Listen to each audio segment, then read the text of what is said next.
Hello friends, how are you? I hope कि आप सब अच्छे होंगे। Welcome to expert opinion. Friends, इस वीडियो में आज हम डिस्कस करेंगे बीटीसी डीएलएड सामाजिक अध्ययन से जितने भी क्वेश्चन हैं आपके वन लाइनर, उन सभी के बारे में। और इससे पहली वीडियो में हम 136 क्वेश्चन तक डिस्कस कर चुके हैं। आपने अगर पहली वीडियो को नहीं देखा तो आई बटन में आपको मिल जाएगी उसकी लिंक, तो आप पहली वीडियो फर्स्ट वीडियो को आप देख सकते हैं। ये सेकंड वीडियो है, सेकंड पार्ट है। तो इस वीडियो को हम डिस्कस करेंगे। वीडियो आपको अच्छी लगे, हेल्पफुल लगे तो लाइक करिएगा और अपने दोस्तों के साथ में जरूर शेयर करना। और फ्रेंड्स, पहली बार अगर चैनल देख रहे हैं तो चैनल को सब्सक्राइब कर लें, साइड में बेल आइकन को प्रेस कर लें, ताकि चैनल पर जितने भी वीडियोज आएंगे, जितने भी अपडेट होंगे, सभी आपको मिलते रहेंगे टाइम टू टाइम। और वीडियो आपको कैसी लगे प्लीज कमेंट करके जरूर बताइएगा। और इस वीडियो में हम वन लाइनर क्वेश्चन सारे फिनिश कर देंगे, तो 2 वीडियो में आपके कवर हो गए। और एक बार फास्ट रिविजन में आपका फिर से करा दूंगी एक मैराथन लेकर, तो आप दोनों वीडियो को देख लीजिएगा। यहाँ से आपके वन लाइनर कंप्लीट हो जाएंगे। तो चलिए वीडियो को स्टार्ट करेंगे। चंद्र ग्रहण कब होता है? तो जब पृथ्वी सूर्य एवं चंद्रमा के मध्य में अवस्थित होती है, तो चंद्रमा पर सूर्य का प्रकाश नहीं हो पाता, बल्कि पृथ्वी की छाया चंद्रमा पर पड़ने लगती है, तब चंद्र ग्रहण होता है। यानी कि जब पृथ्वी सूर्य एवं चंद्रमा के मध्य आ जाती है, जब यहाँ पर सूर्य, यहाँ चंद्रमा होगा और मध्य में कौन आ जाएगी? पृथ्वी आ जाएगी, तब क्या होगा? चंद्रमा पर सूर्य का प्रकाश नहीं पड़ेगा। जो चंद्रमा है उस पर एक साइड से दूसरी साइड प्रकाश नहीं जा पाएगा, बल्कि पृथ्वी की जो छाया है वो पड़ने लगेगी, तो क्या होगा? चंद्र ग्रहण होगा। आगे बढ़ेंगे। चंद्र ग्रहण की घटना सदैव कब होती है? तो चंद्र ग्रहण की घटना हमेशा पूर्णिमा तिथि को होती है। पूर्णिमा पर हमेशा होगा चंद्र ग्रहण। और सूर्य ग्रहण की आपसे पूछे तो अमावस्या पर होता है। आगे है, अपक्षय कितने प्रकार का होता है? तो अपक्षय 3 प्रकार का होता है, भौतिक, रासायनिक और जैविक। तो अपक्षय के 3 प्रकार होते हैं, ये आपको बताना है। आगे है, हिमानी किसे कहते हैं? हिमानी बर्फ के गतिशील ढेर को हिमानी कहते हैं। यानी कि जो बर्फ का ढेर होता है गतिशील, यानी कि जो बहता रहे एक स्थान से दूसरे स्थान पर, लुढ़कता रहे, चलता रहे, तो बर्फ के ऐसे ढेर को हिमानी कहेंगे। आगे है, हिमोड़ किसे कहते हैं? तो जब हिमानी चट्टानों को घर्षित कर उसका चूर्ण पर्वत के निचले भागों में जमा कर देता है, तो हिमोड़ कहलाता है। यानी जो हिमानी है, बर्फ का गतिशील जो ढेर है, वो जब चट्टानों को घर्षित कर उसका चूर्ण पर्वत के निचले भागों में जमा कर देता है, तो उसे हिमोड़ कहते हैं। नेक्स्ट, रासायनिक संरचना के आधार पर आग्नेय चट्टानें कितने प्रकार की होती हैं? तो रासायनिक संरचना के आधार पर जो आग्नेय चट्टान है उनके 2 प्रकार हैं, अम्लीय आग्नेय चट्टान और क्षारीय आग्नेय चट्टान।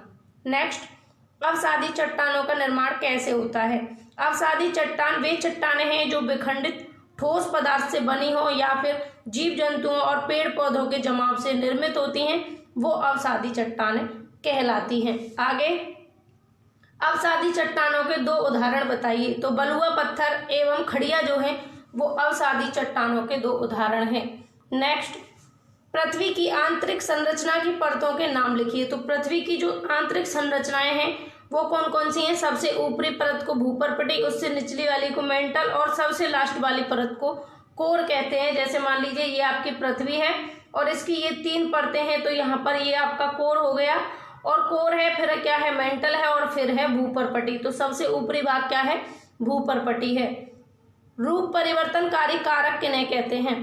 तो भूपटल के भूदृश्य बनते एवं बिगड़ते रहते हैं। भूदृश्यों के विकास एवं विनाश में समेकित रूप से जिन कारकों का प्रत्यक्ष एवं परोक्ष रूप से योगदान होता है, उन्हें धरातल पर रूप परिवर्तनकारी कारक कहते हैं। उनको 2 भागों में विभक्त किया जाता है, अंतर्जाल बल एवं बहिर्जाल बल। नेक्स्ट है, मैग्मा क्या है?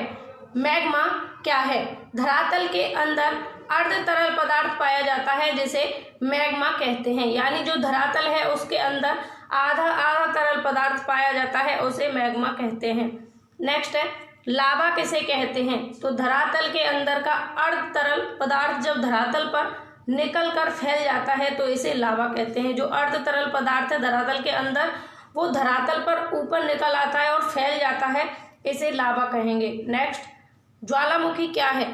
ज्वालामुखी एक ऐसा शंक्वाकार पर्वत है जिसके द्वारा भूगर्भ से नाली या दरार द्वारा आकस्मिक रूप से कीचड़, धुआं, वाष्प, गैस, लावा तथा चट्टानी पदार्थों का प्रवाह धरातल पर पाया जाता है, उसे ज्वालामुखी कहेंगे। और ये कैसी होती है? एक शंक्वाकार प्रकार की होती है, तो आपसे टाइप भी पूछा जा सकता है कि ज्वालामुखी कैसी होती है, तो शंक्वाकार पर्वत होता है। नेक्स्ट है क्रेटर किसे कहते हैं, तो ज्वालामुखी में निर्मित शंकु के ऊपरी भाग को क्रेटर कहा जाता है। नेक्स्ट ज्वालामुखी कितने प्रकार के होते हैं, मुख्यतः ज्वालामुखी 3 प्रकार के होते हैं, सक्रिय ज्वालामुखी, प्रसुप्त ज्वालामुखी और सुसुप्त या शांत ज्वालामुखी। एक सक्रिय होगा जो एक्टिव रहेगा, एक प्रसुप्त होगा जो कम एक्टिव नहीं रहेगा, एक सुसुप्त होगा जो बिल्कुल ही शांत रहेगा। नेक्स्ट किस ज्वालामुखी को भूमध्य सागर का प्रकाश स्तंभ कहा जाता है, तो माउंट स्ट्रोम्बोली ज्वालामुखी जो है इसको ज्वालामुखी को भूमध्य सागर का प्रकाश स्तंभ कहा जाता है। नेक्स्ट है वायु दाब का मापन किस में किया जाता है, तो वायु दाब का मापन किस में किया जाता है, मिलीबार में किया जाता है, या फिर आपसे ये भी इस तरीके से भी क्वेश्चन पूछा जा सकता है कि वायु दाब मापन का यंत्र क्या है, तो आपको ध्यान रखना है मिलीबार को कहा जाता है। नेक्स्ट पृथ्वी पर वायु दाब की कितनी पेटियां पाई जाती हैं, तो पृथ्वी पर वायु दाब की 3 निम्न पेटियां पाई जाती हैं, विषुवत अथवा भूमध्य रेखीय निम्न वायु दाब, उपोष्ण उच्च दाब पेटी और अध्रुवीय निम्न वायु दाब पेटी और ध्रुवीय उच्च दाब पेटी। नेक्स्ट है वायुमंडल की आर्द्रता किस यंत्र द्वारा मापी जाती है, तो वायुमंडल की आर्द्रता को मापने वाले यंत्र को क्या कहेंगे, उसको कहेंगे आर्द्रता मापी। आर्द्रता मापी के द्वारा मापी जाती है वायुमंडल की आर्द्रता।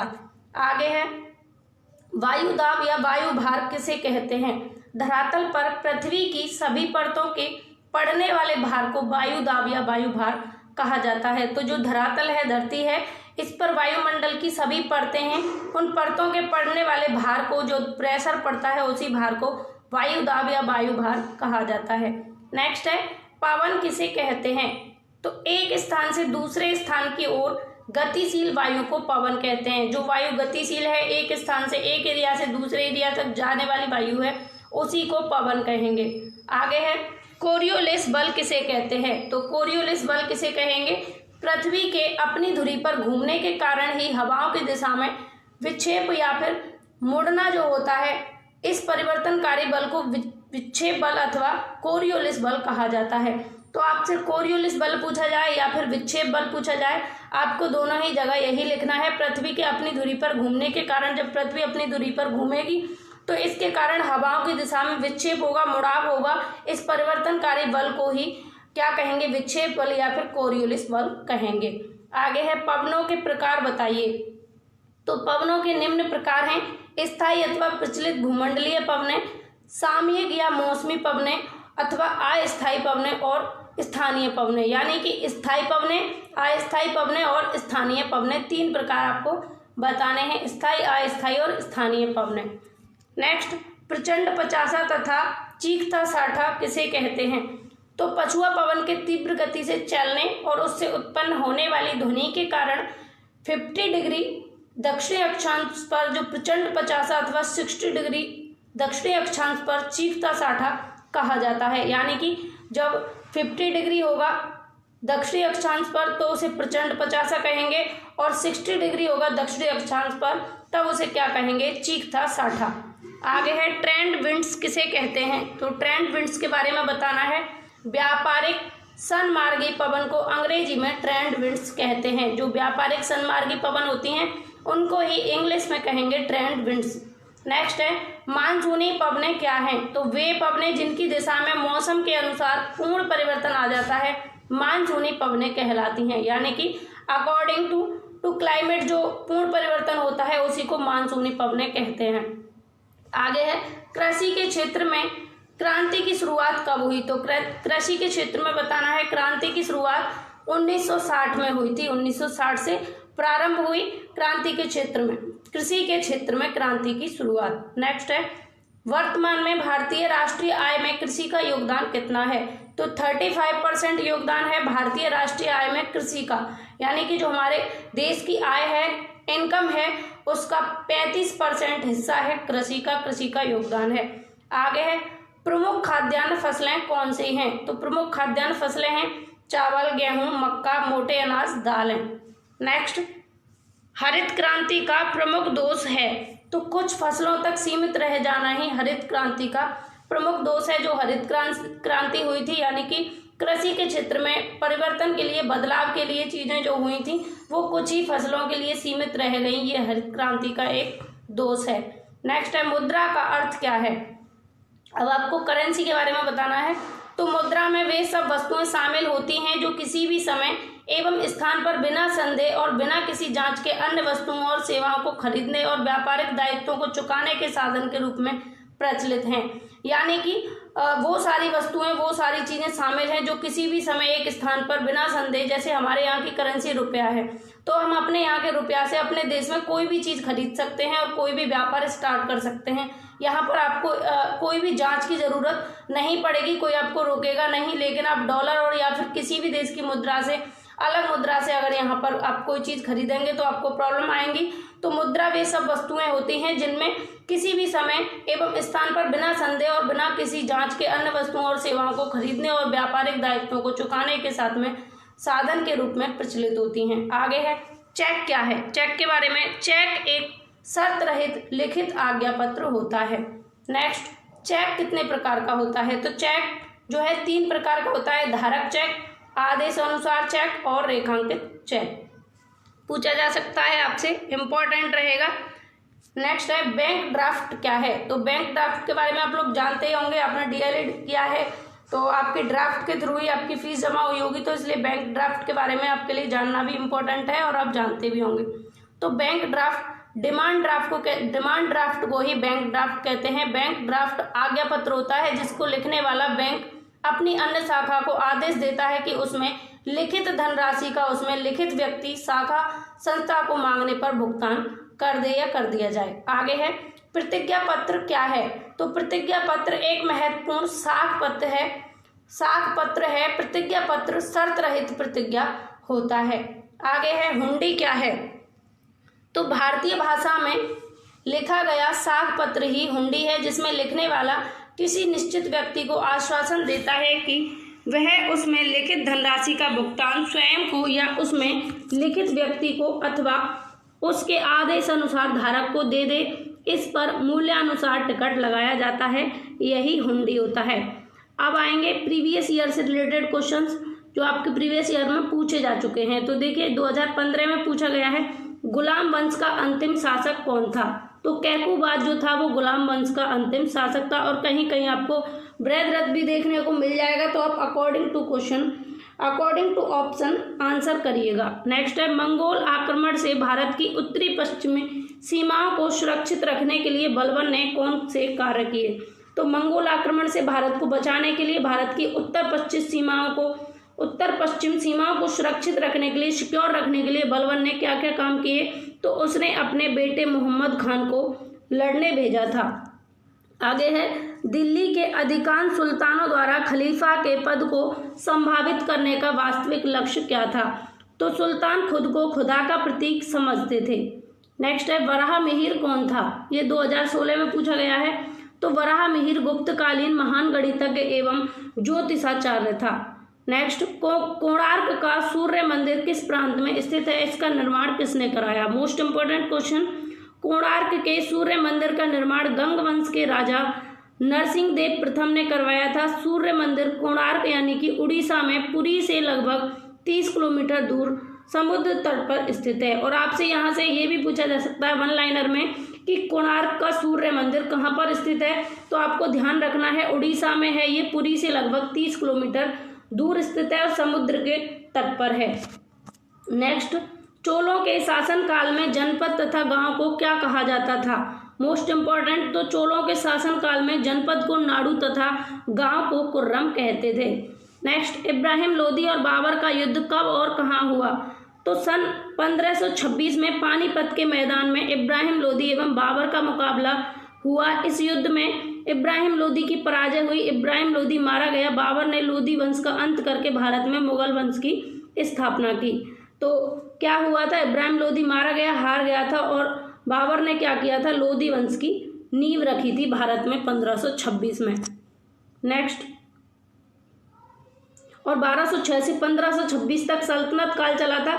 उसके बाद में सल्तनत काल का ये जो अंतिम शासक था इब्राहिम लोदी, लोदी वंश का, और इसको मारकर ही बाबर ने 1526 में अपने मुगल वंश की नींव रखी थी। नेक्स्ट है, मोहम्मद साहब के 5 सिद्धांतों में ज़कात का अर्थ स्पष्ट कीजिए।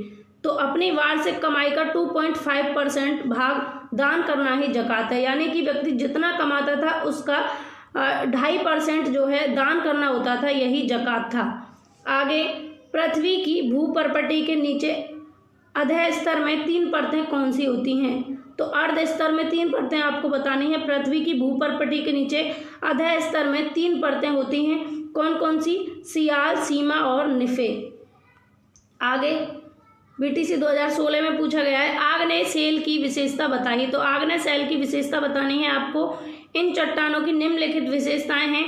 ये चट्टानें जीव जंतु एवं वनस्पति से रहित हैं, वनस्पति से मिलकर बनी हुई हैं। ये रवेदार चट्टानें होती हैं। ये कठोर एवं अपारगम्य चट्टानें होती हैं।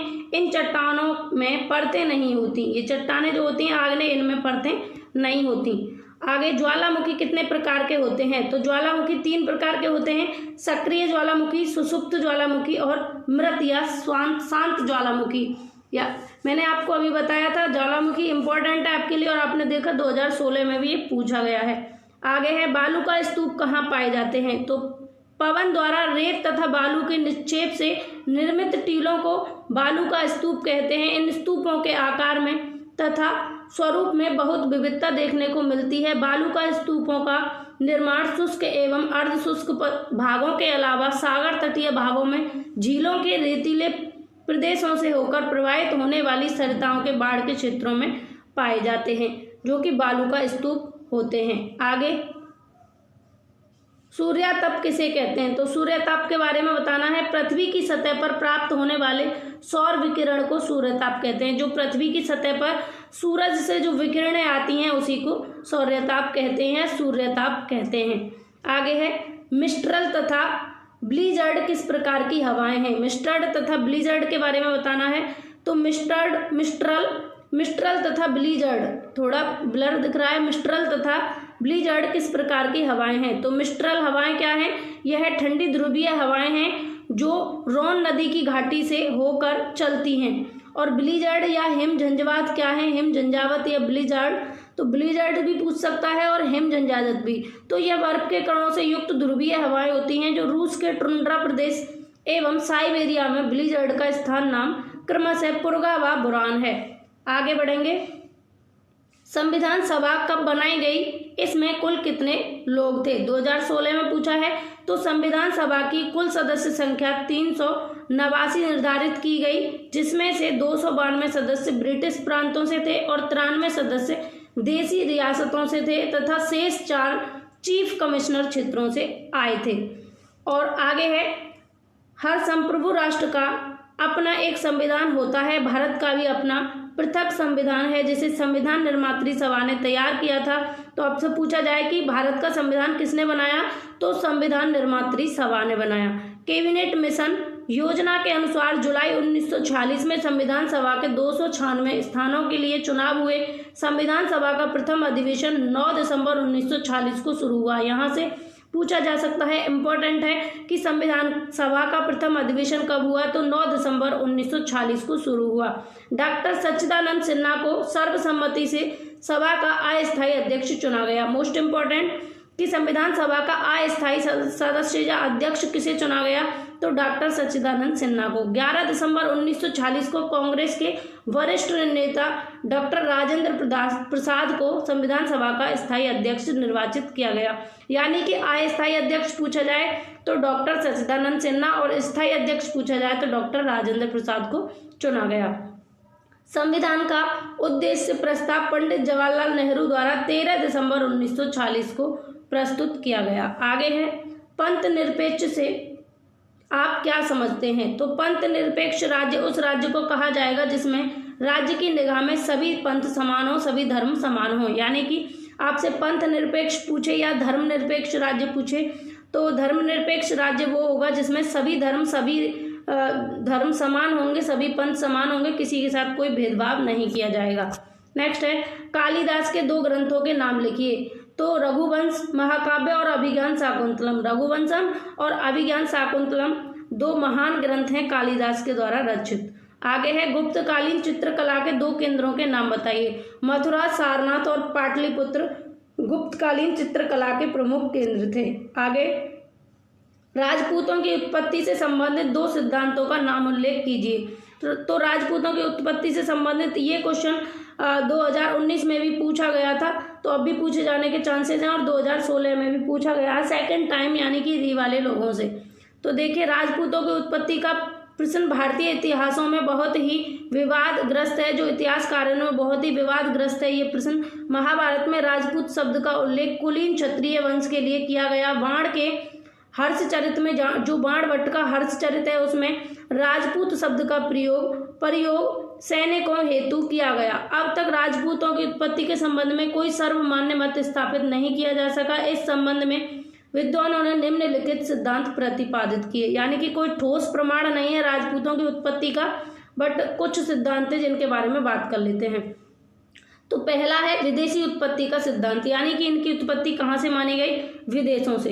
इतिहासकार कर्नल टॉड ने अग्निकुंड वाली अनुश्रुति के आधार पर राजपूतों को विदेशी बतलाया, और उनका मत है कि राजपूत सीथियन या संकों के वंशज थे। तो यहाँ से क्वेश्चन पूछा जा सकता है कि राजपूत किस जाति के वंशज थे, तो आपको बताना है सीथियन या फिर संकों के वंशज थे, जो 6ठी शताब्दी के लगभग भारत में प्रविष्ट हुए थे। इन्हीं विदेशी विजेताओं को जब वे शासक बन बैठे तो उन्हें अग्नि संस्कार द्वारा पवित्र कर हिंदू जाति व्यवस्था के अंतर्गत ले लिया गया था, चूंकि वे शासन का काम करते थे और यही काम क्षत्रियों के भी थे, अतएव उन्हें क्षत्रियों की श्रेणी में रखा गया और वे राजपूत कहलाए। अब दूसरा सिद्धांत है अग्निकुंड का सिद्धांत। तो अग्निकुंड का सिद्धांत क्या कहता है? तो आपसे अगर सिद्धांत पूछा जाए एक, तो आप इनमें से कोई एक लिख के आ जाएंगे। अगला है, कुछ विद्वानों ने पृथ्वीराज रासो के आधार पर सिद्धांत का प्रतिपादन किया कि प्रतिहार, परमार, चालुक्य एवं चौहान राजपूत अग्निवंशी हैं। आबू पर्वत पर वशिष्ठ जी का यज्ञ एक अग्निकुंड था, जिसमें परमार, प्रतिहार, चालुक्य एवं चौहान आदि राजपूतों की उत्पत्ति हुई। राजपूतों के ये 4 वंश अग्निवादी कहलाए हैं। इन जातियों से संबंधित कुछ अन्य प्रमाणों से इनका संबंध क्षत्रिय कुल से स्पष्ट होता है। राजपूतों की उत्पत्ति का यह सिद्धांत ऐतिहासिक दृष्टि से उचित जान नहीं पड़ता, क्योंकि यज्ञ से उत्पत्ति का जो सिद्धांत है ये उचित नहीं लगता है। आगे है, भोज किस वंश के राजा थे? जो राजा भोज थे, भोज परमार वंश का राजा था और उसकी राजधानी धारा नगरी थी। किस वंश के राजा थे? भोज परमार वंश के। नेक्स्ट है, गीत गोविंद किसकी प्रसिद्ध रचना है? तो गीत गोविंद जयदेव की प्रसिद्ध रचना है। आगे है, खजुराहो मंदिर का निर्माण किन राजाओं ने कराया? तो चंदेल राजाओं ने खजुराहो मंदिर का निर्माण कराया था। भक्तिकालीन 2 संतों के नाम लिखिए। भक्तिकालीन 2 संत कौन थे? रामानुजाचार्य और रामानंद। गुरु नानक और कबीर, इनमें से कोई 2 आप लिख देंगे अगर आपसे पूछा जाएगा। 2016 सेकंड पेपर में पूछा गया है। नेक्स्ट है, जलवायु का अर्थ स्पष्ट कीजिए। तो जलवायु किसी बड़े इलाके का सामान्य मौसम है जो एक लंबे समय से जो है बना रहता है। अन्य शब्दों में, किसी इलाके में किसी एक प्रकार का औसत मौसम अगर लंबे समय से बना रहे तो उसे उस इलाके की जलवायु कहा जाता है। मौसम जहाँ कुछ दिनों या घंटों में बदल जाता है, वही जलवायु बदलने में सैकड़ों हजारों साल का समय लगता है। जैसे मौसम और जलवायु में आपसे अंतर भी पूछा जा सकता है। तो जो मौसम है वो परिवर्तनशील है, बदलता रहता है, कुछ घंटों में, कुछ दिनों में, लेकिन जलवायु जो है वो सैकड़ों हजारों सालों का समय होता है, बहुत लंबा समय चलता है जलवायु। जैसे कई देशों में जलवायु कैसी है, वहाँ पर हर मौसम समान रहता है, लेकिन हमारे देश में मौसम बदलते रहते हैं। 3-4 प्रकार के मौसम हैं, तो मौसम जल्दी जल्दी बदलेंगे और जलवायु परमानेंट रहने वाली है। आगे है, भारतीय संविधान में कितने अनुच्छेद हैं? तो भारतीय संविधान में 395 अनुच्छेद हैं। आगे है, स्वतंत्रता के, यहाँ पर भी आप कंफ्यूज नहीं होइएगा क्योंकि अब चेंज हो गए ये, लेकिन आपको अकॉर्डिंग टू आपकी बुक के अकॉर्डिंग आंसर करना है। ऑप्शंस में अगर आपको जो दिया है वही आप देखकर करेंगे। नेक्स्ट है, स्वतंत्रता के अधिकार के अंतर्गत आने वाली 2 स्वतंत्रताओं का नाम उल्लेख कीजिए। तो स्वतंत्रता का अधिकार अनुच्छेद 9 से 22 तक, यानी कि स्वतंत्रता का जो अधिकार है, जो अधिकार हैं हमारे मौलिक अधिकार अपने देश के संविधान में, वो 6 मौलिक अधिकार हैं, जिनमें से पहला अधिकार है स्वतंत्रता का अधिकार। और फिर स्वतंत्रता के अधिकार के अंतर्गत 2 स्वतंत्रताओं की बात की गई है। तो पहली स्वतंत्रता है स्वतंत्रता का अधिकार 19 से 22 तक। प्रत्येक नागरिक अपनी सामर्थ्य एवं योग्यता के अनुसार अपना विकास कर सके, इसके लिए स्वतंत्रता के अधिकार को संविधान में शामिल किया गया। इस मूल अधिकार के अंतर्गत प्रत्येक भारतीय नागरिक को निम्न स्वतंत्रता प्रदान की गई, यानी कि अनुच्छेद 29 के अंतर्गत इस अधिकार से संबंधित निम्न 6 स्वतंत्रताएं नागरिकों को प्राप्त हैं। कौन कौन सी? इनमें से कोई 2 आपको बतानी है, लेकिन यहाँ पर 6 आप पढ़ लेंगे कि आपको 2 इनमें से कोई भी लर्न रहे। पहली है, संविधान द्वारा प्रत्येक व्यक्ति को भाषण के रूप में अपने विचार अभिव्यक्त करने एवं उन्हें पत्र पत्रिकाओं में प्रकाशित कराने की स्वतंत्रता दी गई है। यानी कि कोई भी व्यक्ति है उसे अपनी अभिव्यक्ति करने का अधिकार है, पत्र पत्रिकाओं में अपनी अभिव्यक्ति को लिखने का, प्रकाशित कराने का अधिकार है। नेक्स्ट है, नागरिकों को शांतिपूर्वक सभा आदि करने की भी स्वतंत्रता प्रदान की गई है। यानी कि कोई भी नागरिक कोई भी शांतिपूर्वक सभा को आयोजित कर सकता है। आगे है, प्रत्येक व्यक्ति अपनी इच्छा अनुसार व्यवसाय करने के लिए स्वतंत्र है। कोई भी व्यवसाय, कोई भी बिजनेस आप अपनी इच्छा के अनुसार कर सकते हैं, ये आपको स्वतंत्रता है संविधान के अकॉर्डिंग। नागरिकों को मानव हितों हेतु समुदायों एवं संघ निर्माण की स्वतंत्रता है। यानी कि मानव के हितों के लिए, ह्यूमन हितों के लिए नागरिकों को समुदायों एवं संघों में निर्माण करने की भी आपको स्वतंत्रता है। नेक्स्ट है, नागरिकों को देश की सीमाओं के अंदर स्वतंत्रता पूर्वक एक स्थान से दूसरे स्थान पर भ्रमण करने की पूर्ण स्वतंत्रता प्रदान की गई है। यानी कि आप एक स्थान से दूसरे स्थान पर अपनी इच्छा के अनुसार, अपनी स्वतंत्रता के अकॉर्डिंग दूसरे स्थान पर भ्रमण कर सकते हैं, घूम सकते हैं। आगे है, भूस्खलन से क्या तात्पर्य है? तो भूपृष्ठ पर सेलों के अपक्षय से प्राप्त पदार्थ गुरुत्वाकर्षण शक्ति के कारण ढाल की दिशा में खिसकना शुरू कर देते हैं। तीव्र एवं खड़े ढालों पर अपक्षयित पदार्थों के आकस्मिक रूप से खिसकने की क्रिया भूस्खलन कहलाती है। यानी कि जो भूपृष्ठ है उस पर सेलों के अपक्षय से जो पदार्थ हैं वो गुरुत्वाकर्षण शक्ति के कारण एक दिशा से खिसकना शुरू कर देते हैं, एक दिशा से दूसरी दिशा में खिसकते रहते हैं, और तीव्र एवं खड़े ढालों पर अपक्षयित पदार्थों के आकस्मिक रूप से खिसकने की क्रिया ही भूस्खलन कहलाती है। जो अचानक से लैंडस्लाइडिंग होती है, यानी कि अचानक से जब पृथ्वी पर अपक्षयित होती हैं सेलें, तो क्या कहलाती है? भूस्खलन कहलाती हैं। नेक्स्ट है, भारतीय सेना का सर्वोच्च सेनापति कौन होता है? तो भारत का राष्ट्रपति जो होता है वो भारतीय सेना का सर्वोच्च सेनापति होता है। नेक्स्ट, जब सूर्य तथा चंद्रमा के बीच पृथ्वी आती है तब कौन सा ग्रहण पड़ता है? तो मैंने आपको बताया था चंद्रमा स्वयं प्रकाशहीन है, चंद्रमा के पास अपना खुद का कोई प्रकाश नहीं है, वह सूर्य से अपना प्रकाश लेता है। तो यह सूर्य का प्रकाश पड़ने से चमकने लगता है जब पृथ्वी सूर्य तथा चंद्रमा के मध्य में आ जाती है। जब पृथ्वी है वो सूर्य और चंद्रमा के मध्य में आएगी तब क्या होगा? चंद्र ग्रहण होगा। तो चंद्रमा पृथ्वी की छाया में आ जाता है, जिसके कारण सूर्य का प्रकाश चंद्रमा पर नहीं पड़ता और चंद्रमा दिखाई नहीं देता। इसे चंद्र ग्रहण कहते हैं। यह केवल पूर्णमासी के दिन होता है। जब चंद्रमा पृथ्वी की उपछाया से गुजरता है तो इसके कुछ भाग पर सूर्य का प्रकाश पड़ने लगता है और चंद्रमा का कुछ भाग दिखाई देने लगता है। इसे खंड चंद्र ग्रहण कहते हैं। जब पृथ्वी की उपछाया से गुजरेगा तो कुछ भाग पर सूर्य का प्रकाश पड़ेगा, उसे खंड चंद्र ग्रहण कहेंगे। आगे है, भारत चीन का युद्ध कब हुआ? तो 1962 में भारत चीन का युद्ध हुआ। 2016 में सेकंड पेपर में पूछा गया है। भारत किस गोलार्ध में स्थित है? भारत उत्तरी पूर्वी गोलार्ध में स्थित है। मोस्ट इंपॉर्टेंट और रिपीटेड क्वेश्चन है। चंदेलों के 2 प्रसिद्ध नगरों के नाम लिखिए। तो बुंदेलखंड, खजुराहो, महोबा, अजयगढ़। 4 स्थान है, इनमें से कोई 2 आप याद कर लेंगे और 2 लिखे आएंगे अगर आपसे पूछा जाए। नेक्स्ट है, राजपूत काल के 4 प्रमुख कवियों के नाम लिखिए। तो पृथ्वीराज रासो, हलायुध, नय चंद्र सूरी और पद्मगुप्त, ये 4 राजपूत काल के प्रमुख कवि थे। आगे है, भोज प्रबंध किसकी रचना है? तो बल्लाल की रचना है भोज प्रबंध। प्रयाग प्रशस्ति के रचयिता कौन है? हरिसेन है प्रयाग प्रशस्ति के रचयिता। मौर्य वंश का संस्थापक कौन था? चंद्रगुप्त मौर्य। 2017 में पूछे गए हैं ये सभी क्वेश्चन। कुतुबुद्दीन ऐबक ने अपने शासन काल में किन 2 मस्जिदों का निर्माण कराया? तो कुब्बत उल इस्लाम और 2.5 दिन का झोंपड़ा, इन दोनों मस्जिदों का निर्माण कुतुबुद्दीन ऐबक ने अपने शासन काल में कराया। कुब्बत उल इस्लाम और 2.5 दिन का झोंपड़ा मोस्ट इंपॉर्टेंट क्वेश्चन रहेगा आपके एग्जाम के लिए। नेक्स्ट है, सल्तनत काल में राज्य का सर्वोच्च पदाधिकारी कौन होता था? तो सुल्तान जो होता था वो सल्तनत काल में सर्वोच्च अधिकारी होता था। आगे है, हिम नदियों के अपर्दन से वी आकार की घाटी किस आकार में बदल जाती है? तो जो वी आकार की घाटी होती है वो यू आकार में बदल जाती है हिम नदियों के अपर्दन से। नेक्स्ट है वाष्पीकरण से आप क्या समझते हैं? तो किसी तत्व या यौगिक का द्रव अवस्था से गैसीय अवस्था में परिवर्तन वाष्पीकरण कहलाता है। यानी कि कोई भी तत्व है या यौगिक है वो द्रव अवस्था में है और द्रव अवस्था से गैस में परिवर्तित हो जाता है तो उसे क्या कहेंगे? वाष्पीकरण कहेंगे। जैसे पानी का भाप बनकर उड़ जाना वाष्पीकरण कहलाता है। और जब कोई पानी कहीं भरा हुआ है वहां पर अगर सूर्य की तेज किरणें पड़ रही हैं तो पानी क्या है? वाष्प बनकर ऊपर उड़ जाता है तो उसी को वाष्पीकरण कहते हैं।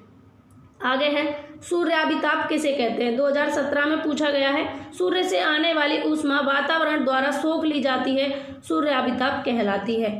आगे मूल अधिकार किस पर बल देते हैं? तो मूल अधिकार को सभी नागरिकों के बुनियादी मानव अधिकार के रूप में परिभाषित किया गया है तो इन्हीं को मूल अधिकार कहते हैं। यानी कि मानव के बुनियादी अधिकार ही मूल अधिकार हैं। आगे है अर्थव्यवस्थाओं का वर्गीकरण प्रमुख रूप से किन दो आधारों से करते हैं? तो श्रम और पूंजी दो आधारों पर ही अर्थव्यवस्थाओं का वर्गीकरण किया जाता है। नेक्स्ट है उत्पादन क्या है? तो उत्पादन अर्थशास्त्र में उत्पादन औद्योगिक प्रतिष्ठानों द्वारा वस्तुओं, सामानों या सेवाओं को निर्मित करने की प्रक्रिया को कहा जाता है। यानी कि उत्पादन क्या है? औद्योगिक प्रतिष्ठान जो हैं उनके द्वारा वस्तुओं, सामानों एवं सेवाओं को निर्मित करना। जो वस्तुएं आपको प्राप्त होती हैं उनको निर्मित करने वाले क्या हैं? उत्पादन करते हैं, उनका निर्माण करते हैं। नेक्स्ट है उपभोक्ता संरक्षण का अधिनियम कब लागू हुआ? तो उपभोक्ता संरक्षण अधिनियम 1986 में लागू हुआ। नेक्स्ट क्वेश्चन, भारत किस गोलार्ध में स्थित है? तो भारत उत्तरी तथा पूर्वी गोलार्ध में स्थित है। तो ये थे इस वीडियो के लास्ट 231 क्वेश्चन। 231 क्वेश्चन इस वीडियो में खत्म हुए। ये आपके 1 लाइनर क्वेश्चन सारे फिनिश होते हैं। तो इन दोनों वीडियो को आप 1 से 2-3 बार देख लीजिएगा। यहाँ से आपके सभी 1 लाइनर कंप्लीट हो जाएंगे और आपको PDF फाइल के लिए टेलीग्राम चैनल को ज्वाइन कर लेना है, जिसकी लिंक आपको डिस्क्रिप्शन बॉक्स में मिल जाएगी, या फिर आप एक्सपर्ट ओपिनियन ऑफ यू भी सर्च कर सकते हैं। वहाँ से आप PDF फाइल को प्राप्त कर सकते हैं और इजीली रिवाइज कर सकते हैं। तो फ्रेंड्स इस वीडियो में बस इतनी ही बात करेंगे। मिलेंगे नेक्स्ट वीडियो में फिर किसी नए टॉपिक के साथ में। Take care. राधे राधे।